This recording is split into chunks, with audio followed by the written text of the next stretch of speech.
It's interesting how they release these people. There's no sort of cycle, or it's not as though it happens at certain times of the year. At the moment, they're just releasing people as and when. Nia Jax put a post up saying that there was some suggestion she was being released because she refused to have a vaccine. She says nothing to do with that. She's had some time off to do with mental health, and she found out via sort of Twitter or some contact that she was being sacked, so not sacked or let go, not a meeting. So that's pretty poor on WWE's part. Goes all the way back to when they released people from COVID. That's pretty shoddy on their part. She had a bit of beef with Charlotte Flair a few Raws back, so maybe that's behind that. But I think that's a really poor release, or poor way to handle it, even if she is pretty terrible. Two other releases stand out. Well, actually, three others stand out to me. I can't remember exactly her name, but they've just been called up to SmackDown Hit Row, and they're a foursome. And now she's been released. Well, that's a bit odd, isn't it? Because you've called them up, and then you release someone who's part of their gimmick. Odd. Then Karrion Kross, he hasn't really moved across to Raw very well at all, but they had a decent character and gimmick and person there in NXT that they were clearly backing. 2-time champion, undefeated. And then he's just gone across to Raw in the middle of a sort of third reboot rubbish. And then Keith Lee, the man that sort of came face to face with Lesnar at the Royal Rumble, Reigns at Survivor Series, forget the years, but he seemed to have everything going for him. Obviously, him and Cross, the last two champions, and they're all just being released. It's a bit ridiculous. I hope you weren't hoping for a short answer there. It's a good job. Keith Lee is called fearless, isn't it? Because you'll have to be to deal with this. But I think the wider point is the way about which they're going about this now, isn't it? Like the releases are of talent that are in the mainstream on TV every week, and it doesn't seem to matter whether they're involved in a storyline or not. They're going, and really this is surely nothing to do with what's going on with TV and everything to do with the sort of larger, bigger business going on with WWE at the moment. It's hard to fathom, really. It's really hard to fathom. So Keith Lee had some issues with COVID, limitless gimmick. Then they sort of repackaged him, and it was rubbish music and rubbish attire. And then he just sort of disappeared despite having some fanfare on Raw with Orton and McIntyre. So what's happened there?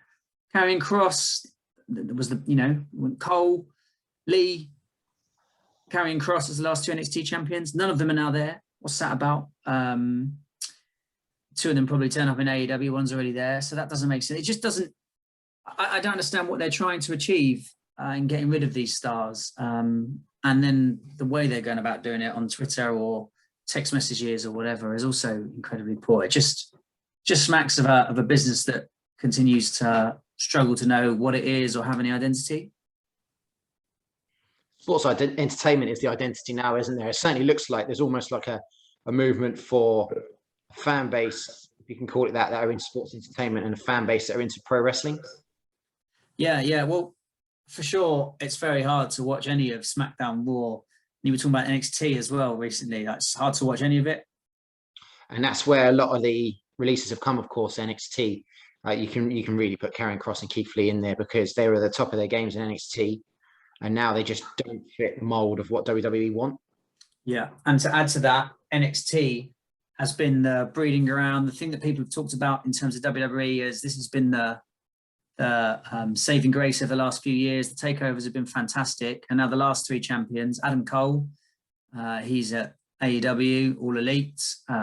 Keith Lee just transitioned to Raw and disappeared, and Karrion Kross transitioned to Raw and has been disappeared. So I don't get it. I don't know why these people are being released, and I don't understand what the business model is, because surely they're making loads and loads of money from Saudi Arabia and all this sort of stuff. So what's the aim? What's the end game here, apart from giving your competitors a load of decent wrestlers?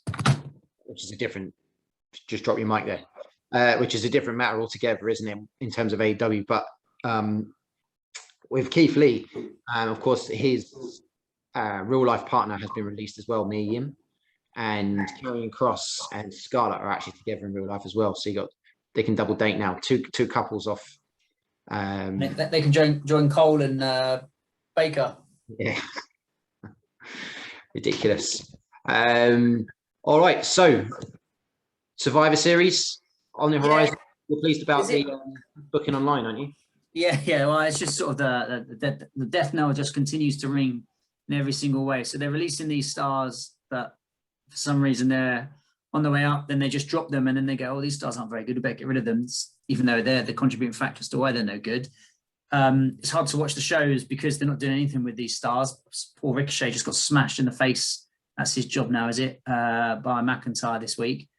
And then now they're announcing Survivor Series stuff on Twitter. So it just sort of tells you where WWE is at now. It's not about the show. You don't need to watch the program. It's just about clicks. It's just about social media profile and platform. But for me, that's got to be an extension of what's going on in the ring. You know, your football club should be about what happens on the pitch, and then everything else is the extension around that. So they're releasing all these stars on Twitter or via text. They're dropping these Survivor Series storylines, throwing people together based off what, because of what, why are they in the teams. I think all the Raw Survivor Series team was on SmackDown 2 weeks ago. Yeah.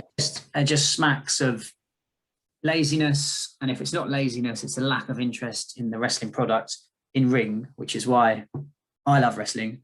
So it's hard to get on board with. Yeah, it's more the latter, isn't it? Let's be honest, nothing else. As long as that business is making money and the creative team behind it are ticking boxes, then it don't matter, isn't it? Vince doesn't really care, which is sad state of affairs, really, which is why we'll go all elite.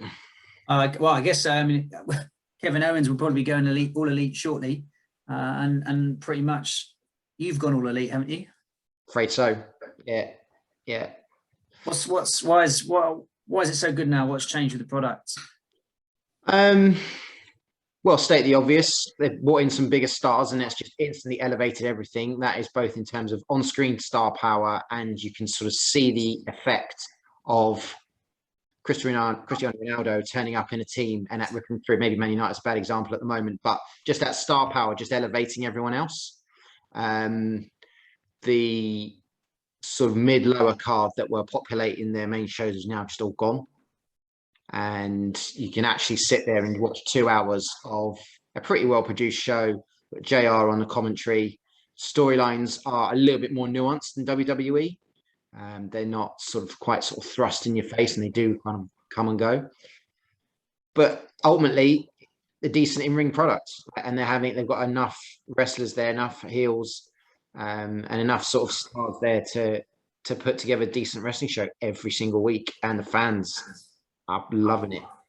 And is the direction of travel still positive? Do you see the trajectory continuing? Like, is this a spike, or do you think this is a paradigm shift, and this is the way that All Elite is now developing? Shots for John Moxley, or maybe not. Only milk. I hope so, because the main difference here at the moment is the creative direction and the purpose of the company is something that one can identify with if you're into pro wrestling, as opposed to WWE for the reasons we just talked about. So, if they can continue the upward trajectory, keep some good people, good wrestling people around Tony Khan, then there's no reason why they can't. The biggest obstacle at the moment is the likes of Omega, Young Bucks, etc., doing their same shtick every week. I mean, we don't need to see wrestlers in Ghostbuster outfits, you know. Yeah, but you did get to see Paige dressed as Mr. Marshmallow Man. Yeah. So is that? I was going to ask then, what, as a casual observer of AEW that I am, what does AEW now need to do to continue to get the upward trajectory? Because I watched Punk's return and that pay-per-view, and that was excellent. But now he's just sort of cruising around fighting people I've never heard of. Although the Eddie Kingston stuff this week looks pretty good. Adam Cole, I'm not sure what he's doing, although I know Brian's kicking around. So what, apart from marginalising the Young Bucks and silliness, what else could they do to keep going forward? And the best advice I can give you there is to watch this MJF and Darby Allin at Full Gear, or watch any of the build-up to that match that's been on TV for the last month or so. It's been excellent. MJF on the mic is just next level, like probably the best in the business at the moment. And Darby is just such a sort of unique sort of almost like just random character on that roster. Fantastic in the ring. Obviously, he's got Sting as his enforcer, And that is, I mean, they actually talk about it in storyline, let alone anything else. That is the future of AEW. They're sort of stars that have grown in that company. And I think you just latch on to the WWE guys, then doing yourself a slight injustice. You can put Sammy Guevara in that bracket as well. He's a new TNT champion. Excellent in the ring. He's a breakout star from Jericho's group.